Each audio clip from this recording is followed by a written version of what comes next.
रामकृष्ण हरी मंडळी, श्रावण महिन्यामध्ये प्रत्येक घरामध्ये जीवितीच्या प्रतिमेची पूजा होते. तर ही जीविती कोण आहे आणि या प्रतिमेची पूजा का केली जाते? तर त्या जीवितीच्या प्रतिमेमध्ये 4 देवता आपल्याला पाहायला मिळतात. त्यापैकी एक देवता आहे नरसिंह भगवान. त्याची आपण पूजा का करतो? त्यामागचं कारण काय आहे? भगवान विष्णूचा 4था अवतार नरसिंह भगवान हे आहे. तर नरसिंह भगवानांनी जो हिरण्यकश्यपू दैत्य होता त्याच्यापासून भक्त प्रल्हादाला, जे बालस्वरूप आहे, त्यांचं रक्षण करण्यासाठी त्यांनी नरसिंह भगवानाचा अवतार घेतला.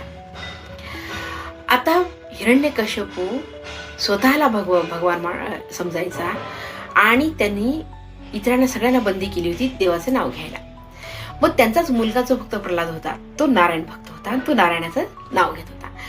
मग ते नारायणाचं नाव घेऊ नये म्हणून हिरण्यकश्यपूनं भक्त प्रल्हादाला उंच कड्यावरून ढकलून दिलं, परत अग्नीत बसवलं, परत आणखीन अन्नातून विषबाधा केली, पण भक्त प्रल्हादाला काही झालं नाही. त्यांचं नारायणाने रक्षण केलं. म्हणून आपण प्रत्येक घरामध्ये जे नरसिंह भगवानाची पूजा करतो त्यामागचं काय कारण? त्यामागचं कारण असं आहे की आपल्या घरामधील जे बालस्वरूप आहेत, जे बालस्वरूप लहान मुलं आहेत, त्यांचं अग्नीपासून, उंचावून पडण्यापासून, परत आणण्यातून विषबाधा होण्यापासून हे नरसिंह भगवान हा त्या आपत्तीपासून उडवणाऱ्या बचाव करतात. म्हणून आपण नरसिंह भगवानाची आपण पूजा करतो. या जीवितीच्या प्रतिमेमध्ये आपण त्यांची पूजा करतो.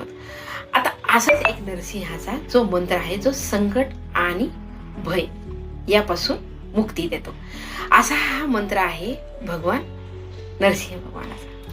ओम उग्रवीरं महाविष्णु ज्वलंतं सर्वतोमुखं नरसिंह भीषणं भद्र मृत्युमृत्य नमाम्यहं.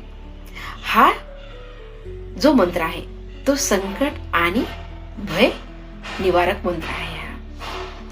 असा आपण जो नरसिंह भगवान आहेत त्यांचं आपण पूजा करायला विसरू नये आणि त्यांचं दर्शन घ्यायला पण आपण विसरू नये. नरसिंह भगवान की जय.